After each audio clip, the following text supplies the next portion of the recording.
Advertisement. Diane Austin, Boston, Massachusetts, CEO and co-founder of Coils to Locks, a divorced, proud mom of a young adult child. Page: I believe in encouraging secure independence, so your child feels comfortable taking calculated risks knowing that they are being supported every step of the way. I waited until I was in my early 30s to get married. I was in no rush. I also wasn't sure how comfortable I felt about it. Now when I think about it, I was really afraid of becoming a parent. Get push notifications with news. Follow and yell. Get the latest updates on this topic in your browser My fiance at the time was really wonderful at assuring me that I would be a wonderful. I was nervous that I wouldn't be as successful at parenting as my own parents were, but I knew that was just the fear in me. Once I got married, my now ex-husband and I tried to conceive right away. Then about 18 months later, and unfortunately a miscarriage in between, my daughter Paige she's 23 now, but I can recall this like it was yesterday. I remember the nurse putting my baby girl in my arms and I felt I think I was somewhat in shock for the first few minutes. I remember thinking, what am I supposed to do now?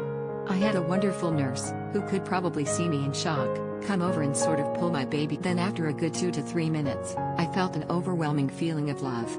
It hit me hard and I fell in love with her in that moment. I knew she was the most important person in my life and that she was special. I wanted to do everything I could to raise her to be happy, it was like a switch that flipped in me.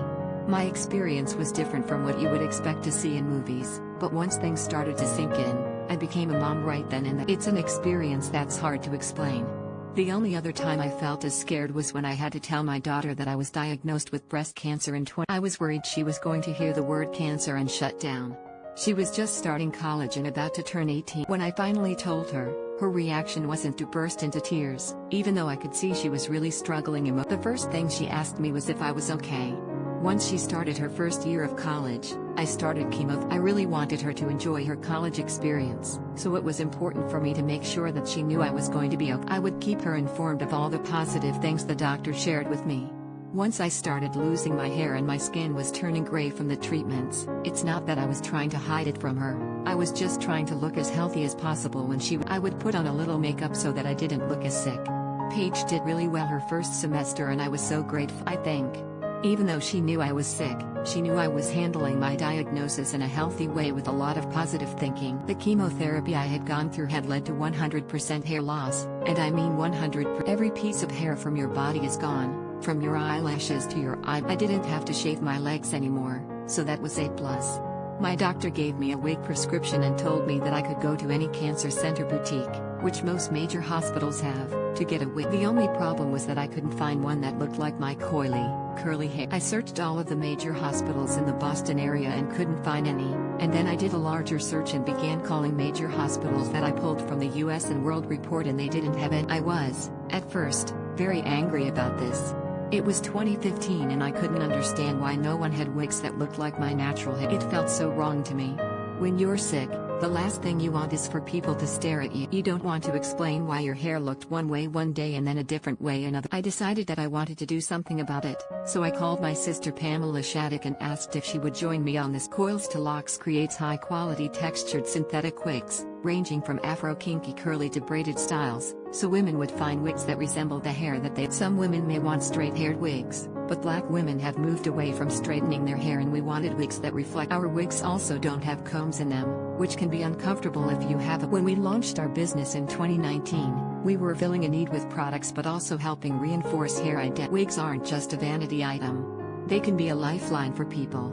We know that not every person who loses their hair for medical reasons wants a wig, but for those that do, it's a way to maintain a sense of you can look in the mirror and feel like you have some control over the way you look, which can affect how you feel. As parents, we want to be role models for our children.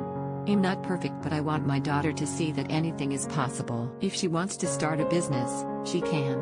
If she sees a problem, she can solve. I'm hoping that through me and my journey, she will stay the course and fight through adversity with whatever she wants. I'm one of 5 children and family was always important to my parents.